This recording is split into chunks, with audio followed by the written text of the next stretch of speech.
دوستو خبر کے اگلے حصے میں ہم بات کریں گے پاک فوج کے شعبہ تعلقات عامہ کے مطابق army chief general Qamar Javed Bajwa اور عراقی وزیر دفاع کی ملاقات میں علاقائی سیکیورٹی کی صورتحال اور دو طرفہ دفاعی تعاون کے امور پر گفتگو کی گئی ہے۔ آرمی چیف نے کہا کہ پاکستان عراق کے ساتھ برادرانہ تعلقات کو بہت اہمیت دیتا ہے۔ پاکستان دہشت گردی کے خلاف جنگ میں عراقی عوام کی قربانیوں کو قدر کی نگاہ سے دیکھتا ہے۔ ترجمان پاک فوج کے مطابق ملاقات میں علاقائی سلامتی اور استحکام کے لیے مل کر کام کرنے کے عزم کا اعادہ کیا گیا ہے۔ واضح رہے کہ 18 فروری کو army chief general Qamar Javed Bajwa سے چینی سفیر نے ملاقات کی تھی، جس میں باہمی دلچسپی اور علاقائی سیکیورٹی صورتحال پر تبادلہ خیال کیا گیا تھا۔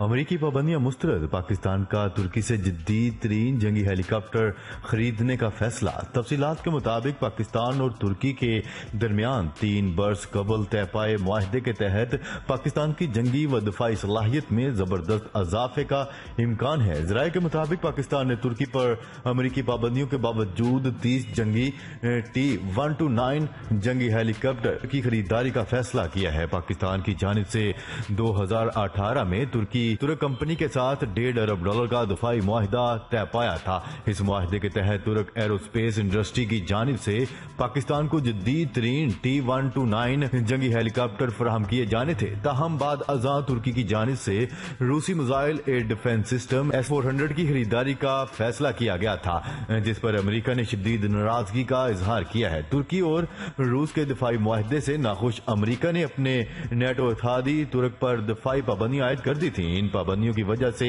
پاکستان کو 30 جنگی ہیلی کاپٹر کی فراہمی تاخیر کا شکار ہوئی۔ امریکی پابندیوں کی وجہ سے ترکی امریکہ کے ایکسپورٹ لائسنس کی بنا پاکستان کو 30 جدید T-129 جنگی ہیلی کاپٹرز کی فراہمی سے قاصر رہا، تاہم اب بتایا جا رہا ہے کہ ترکی اور امریکہ کے تعلقات میں بہتری کے آثار نظر آنے کے بعد امکان ہے کہ ترک ایرو اسپیس انڈسٹری جلد پاکستان کو 30 جدید جنگی جہاز فراہم کر دے گی۔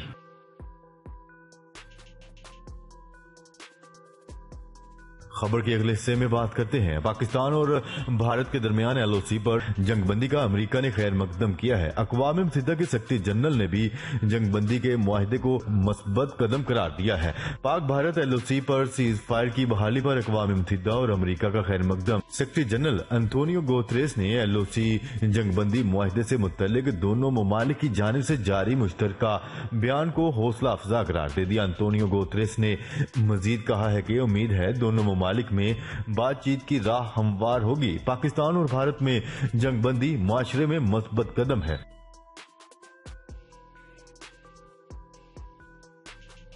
خبر کے اگلے حصے میں بات کرتے ہیں۔ آرمینیا میں وزیر اعظم اور فوج کے درمیان کشیدگی زور پکڑ گئی۔ وزیر اعظم نے آرمی چیف کو برطرف کر کے فوج کی کمان اپنے ہاتھ لے لی، اپنے حامیوں کے ساتھ دارالحکومت کی سڑکوں پر مارچ کیا۔ روس اور ترکی نے آرمینیا کی صورتحال پر تشویش کا اظہار کیا ہے۔ تفصیلات کے مطابق آرمینیائی وزیر اعظم نے چیف آف دی اسٹاف کو جبرن عہدے سے معزول کر دیا، جس کے بعد وزیر اعظم نے فیس بک پر قوم سے براہ راست خطاب کیا اور کہا ہے کہ ملک میں جو کچھ ہو رہا ہے وہ اسے فوجی بغاوت سمجھتے ہیں۔